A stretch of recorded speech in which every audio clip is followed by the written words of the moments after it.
জুলাই আগস্টের আন্দোলনে আবু সাইদ সহ ওয়াসিম রিয়াজ সহ হাজার হাজার ছাত্র জনতা রক্ত দিয়েছে। সেই আন্দোলন সফল হওয়ার কারণেই জনগণ তাদের ভোটাধিকার ফিরে পেয়েছে, গণতন্ত্র ফিরে পেয়েছে, নির্বাচন হয়েছে। দীর্ঘ 18 বছর নির্বাসনে থাকার পরে বিএনপির আজকে চেয়ারম্যান মাননীয় প্রধানমন্ত্রী জনাব তারেক রহমান বাংলাদেশে এসেছে। তিনি এসে নির্বাচনে নেতৃত্ব দিয়েছেন এবং দীর্ঘ 17 বছর তিনি লন্ডনে থেকে আন্দোলনের নেতৃত্ব দিয়েছেন এবং বাংলাদেশে এসে নির্বাচনের নেতৃত্ব দিয়েছেন এবং সেই নির্বাচনের 2/3 বেশি ভোট দিয়ে আজকে বাংলাদেশে সরকার গঠন করেছে বিএনপি এবং প্রধানমন্ত্রী হয়েছে জনাব তারেক রহমান। সেই মাননীয় প্রধানমন্ত্রী তারেক রহমান আজকে ছাত্রছাত্রীদের জন্য, শিক্ষার জন্য তিনি নিজেকে বিলিয়ে দিয়েছেন। আজকে তিনি মানুষের জন্য নিজেকে বিলিয়ে দিয়েছেন, একজন সাধারণ মানুষের মতো চলে। এবং মাননীয় প্রধানমন্ত্রী তারেক রহমান যে নির্বাচনের পূর্বে প্রতিশ্রুতি ব্যক্ত করেছিলেন, বলেছিলেন ফ্যামিলি কার্ড দেওয়া শুরু হয়ে গেছে, বলেছিলেন কৃষক কার্ড শুরু হয়েছে, বলেছিলেন খাল খনন শুরু হয়েছে, বলেছিলেন উন্নয়ন করবেন শুরু হয়েছে, বলেছিলেন মসজিদের ইমাম মুয়াজ্জিন খতিব মন্দিরের পুরোহিতদের জন্য সম্মানী ভাতা দেওয়া হবে শুরু হয়েছে। তিনি যেটা বলেছেন মাননীয় প্রধানমন্ত্রী তারেক রহমান যা বলেছেন তিনি সেটা আজকে বাস্তবে রূপ দিয়েছেন।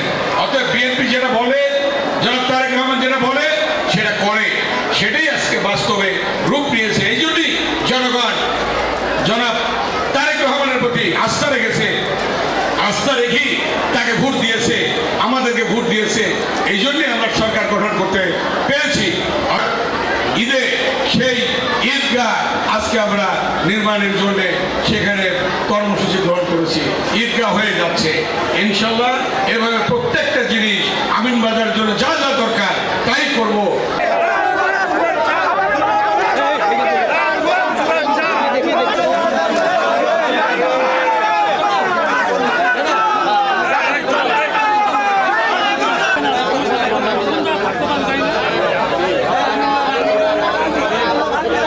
অমি সাহেবকে আল্লাহ আপনি তার দুর্বিষহ থেকে সুস্থতা দান করেন। ইয়া আল্লাহ ইয়াসিফুন ওয়া সালামুন আলাল মুরসালিন ওয়ালহামদুলিল্লাহি রাব্বিল আলামিন। ভাই সাংবাদিক ভাই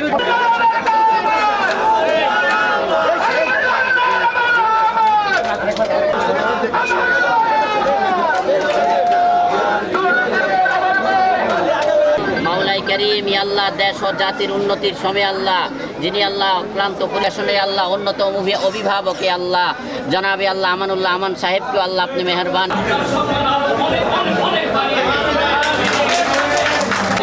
আপনি দিয়েছেন, আমি আপনার সবাই সারা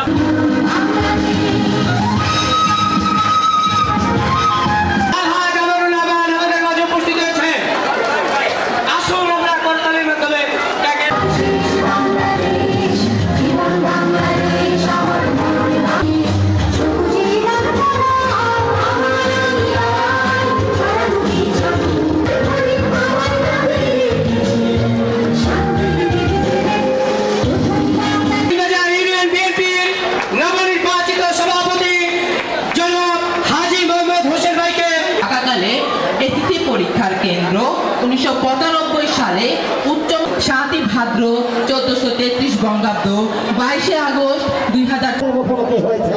তাদের কথা না বললে নয়। আফিফ এন্টারপ্রাইজ বনাম জামালপুর একাদশ সাতাবার চার্জ করে দেখালাম ডিফেন্ডার উদ্দেশ্যে ব্যাক করলেন ডিফেন্ডার ডান প্রান্তে দিয়ে চমৎকার পাস